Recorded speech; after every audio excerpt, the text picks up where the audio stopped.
કારણ હે જો આ જે છોડની જાડાઈ રહી ને ગ્રીનરી જાડાઈ હજી તો આ જીરું નાનું હે કેટલા દિવસનું હે 38 હા હજી તો નાનું ને કાચું જીરું હે 50 60 હા 55 દિવસ થશે ને પેલા તો એની પૂંખડીની જે જાડાઈ રહી ને આ તમે જો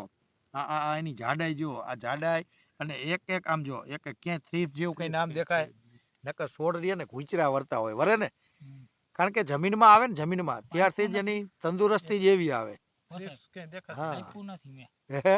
હજી કઈ આપ્યું જ નથી ને ના મેં આપ્યું બરાબર પણ એમાં તેથી આ ઘરે રહી ગયું ને આઈને દવા હતી ને હા. આઈ નો નખાણું બરાબર હવે મારવાનો છે રોકો પાવડર બરાબર હા તેથી એના આ હારે આપી વાપરવાનો. દેજો હા સ્પ્રેમાં આપી દેજો બરોબર સ્પ્રેમાં વાલી ખેલ આપી દેવાનું હા. આપણે તો જ સાચો ખ્યાલ આવે ને ઠીક નથી સ્પ્રેમાં વાલી ખેલ નો આવે ને એના પત્તા કહી દે એ ભાઈ થ્રેપ્સ હોય ને તો આવા પત્તા ખીલે જ નહીં જાવડા આવડા આટલા લાંબા પત્તા કોઈ દી જીરાના ખીલે નહીં જે 2 વખત જમીનમાં અપાઈ ગયું ને એ જ મેન વસ્તુ છોડની કહેવાય ને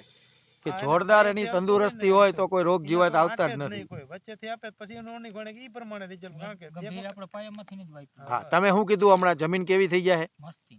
પોચી થઈ જાય ને હા. પેલા કેટલા દિવસે પાણી આપવું પડતું હતું હે અઠવાડિયે અને આને કેટલા પાણી આપ્યા તમે હચોડા 4 પાયા છે. હા હવે તો એક જ માન આવશે એવું થઈ ગયું ને એક કારણ જ કે આ છે. ભેજ નથી મૂકતો જમીન પોચી થઈ હવે જાય એક દી એ બીતા 18 દી બીતા પછી હો. સાચી વાત હે ના ના જમીન જ એટલી બધી પોચી થઈ જાય ને એના ઉપરથી જ આપણને ખ્યાલ આવી જાય સમજી ગયા કાંઈ વાંધો નહીં ખેતીની અંદર ખૂબ આગળ વધો એ આશા સાથે અરવિંદ પટેલ